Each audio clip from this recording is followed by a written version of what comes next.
Hi, I'm Doug Johnson, and today we're going to be talking about something that's very near to my heart and I'm very passionate about, which is cybersecurity.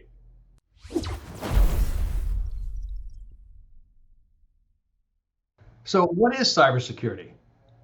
So my take on cybersecurity is first and foremost is it's a mindset.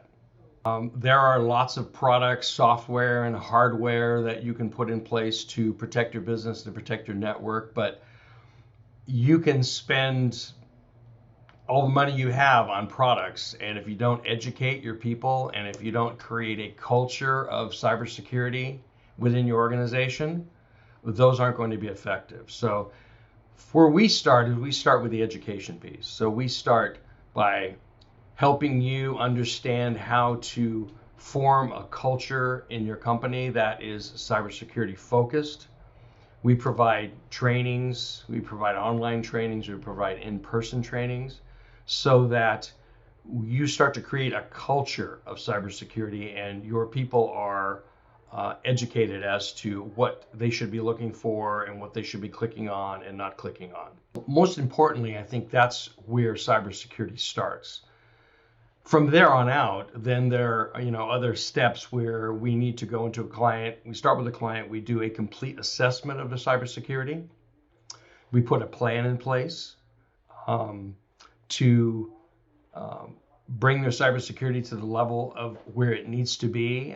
Many companies are required to meet some sort of cybersecurity requirement and have a compliance requirement. So we'll take that into account as well. We also bring cybersecurity insurance policies into it as well. So we will work with your provider. We also, clients that work with us are automatically approved for a policy through Lloyd's of London, so we can bring that to bear as well. Some of the things that are very important in cybersecurity is making sure that your business is protected from attacks. And people ask me, well, I'm a small business. What possibly could they want with our data for our company? Small businesses are the targets now as opposed to large businesses because they're a lot easier to access or a lot easier to hack into. They don't have the products and security controls and, as I mentioned before, a mindset and a culture of security typically. What they're looking for your money effectively, and the way that bad actors and hackers can get to your money. One of the ways is through wire fraud. So typically the way I see this is it starts out with phishing with a P. They'll send you an email that looks legitimate, and you click on a link or you answer a question, then they get engagement with you. They'll send another email that goes in a little bit deeper. You may have an attachment on it that you click on that attachment and it asks you for a username and password for something like Dropbox, most typically OneDrive. OneDrive is part of the Office 365 suite. And since you only need one username and password to get into the O365 suite, if they can get you to give away your credentials, then they can log in through the web interface through office.com and they have access to your email account. Once they get access to your email account, they can monitor the emails that are coming and going. They can see who you're communicating with. And if you're in a position of finance, if you're moving funds around, if you're a controller, if you're a bookkeeper, a business owner who's involved in finance, sometimes they'll watch for 2 or 3 months to see what's going on in your email account. And then when someone sends you a request for wire information or you send someone a request for wire information, they can jump on that. They can change the account number. And the next thing you know is that you've wired funds where you think you're paying a bill, a legitimate bill, and you've wired funds to China. Or your client has done that to you. We see that all the time. And it starts out with this, seemingly innocuous phishing email.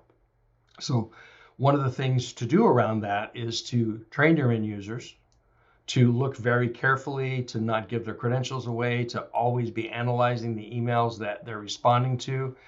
And there are then additional technical precautions you can put in place, like two-factor authentication. Two-factor authentication is where you have a username and a password and something or something you have.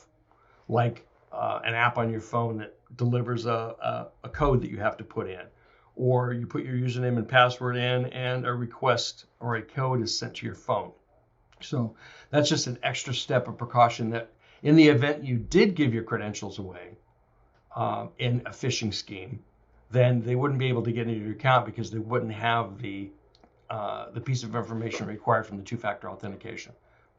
That's one way that we see them steal money from you. Another way is through cryptovirus. Cryptovirus is a virus that's introduced into the system, typically, again, through clicking a link in an email or downloading or opening a file. This virus can get on your network. It looks at your files and it encrypts or locks all of your files. And over a 24-hour period, it can lock all of your files. You don't have access to any of your data, your accounting system, your files, your email, everything will be locked out. And then they'll ask for a ransom. So you've heard about this from hospitals, I'm sure, in the news, where they ask for large ransoms.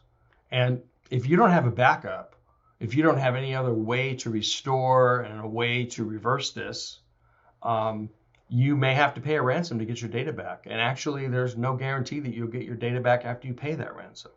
So that's been very, very, very effective as a way of stealing money from small businesses. And I see it just becoming more and more prevalent and not slowing down anytime soon. Two of the most common cyber attacks that we see here at CyberTrust are one, it's phishing aimed at wire transfer fraud.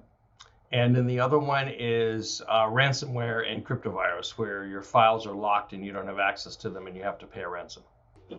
In talking to clients, one of the things that I'm asked very often is, so my business has cyber insurance. Do I need to care about protecting my systems and all of this? So it's a very common question, but the answer is absolutely yes. Just because you have cyber insurance doesn't mean that you have no further responsibility to protect your business and protect your data. Cyber insurance is there as a safety net, but more and more recently, you'll see that cyber insurance policies have requirements of the business owner. You need to protect your data. You need to have backups. You need to have protection against possible ransomware. You need to have precautions in place for phishing attacks, that could result in wire transfer fraud.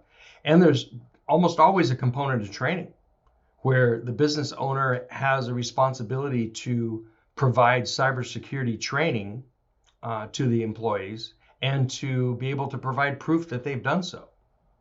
With our clients, we have those components built into the services that we provide. So we provide in-person cybersecurity training. We provide online cybersecurity training to the employees. And we have a way to track that and provide reporting back to an insurance company, for instance, if they need it. We also provide phish testing so that we send sample emails that look like a phishing scam, and we can see how people respond to those. So we take a proactive approach. I've said before that cybersecurity starts with a mindset and a culture. And that's really where we focus when we start with a client, is starting to create that mindset and shift the culture. So I'm often asked, what are some basic tips that I can use to stay safe? And, so there are many, but I would focus on probably these three. And one is password.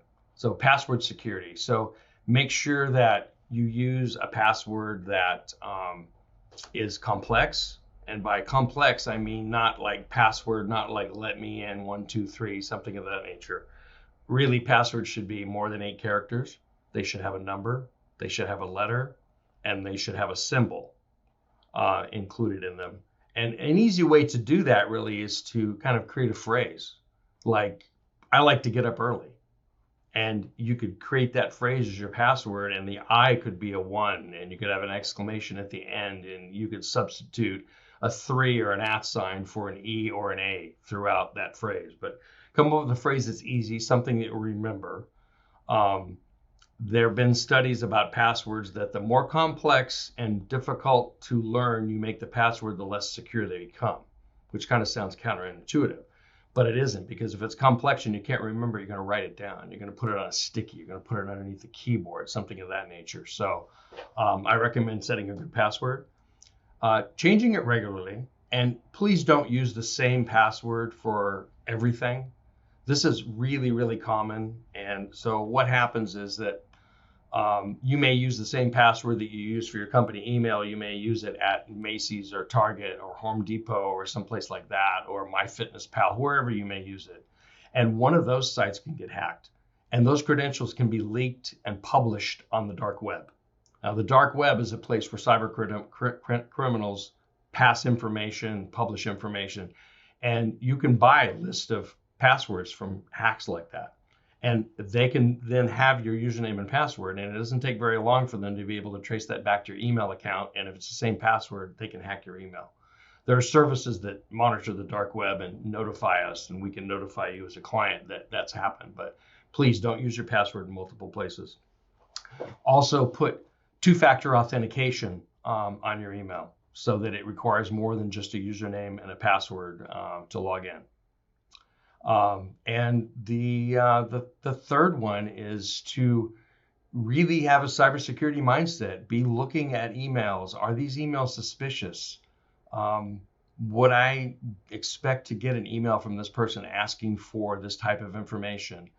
Mouse over the links in the email and see if it's actually coming from bankofamerica.com, if it's coming from Bank of America, or is it coming from bankofamerica.something.com. So just, be aware, be always suspicious and looking for things in emails that don't look quite right. Yeah, it is. Well, we use it as a tool to get clients. So when we meet with a client, hardly anybody requests a dark web scan directly off the website. But as part of a cybersecurity assessment, we do a dark web scan on them. We come back with a list of usernames and passwords for their users that are compromised. I've never put in a domain where I didn't get at least 2 to 20 compromised sets of credentials. So we use it there. And then the company that provides that for us also provides our online cybersecurity training videos, and also provides our phish testing system. So we also have a dark web scanning tool on our website.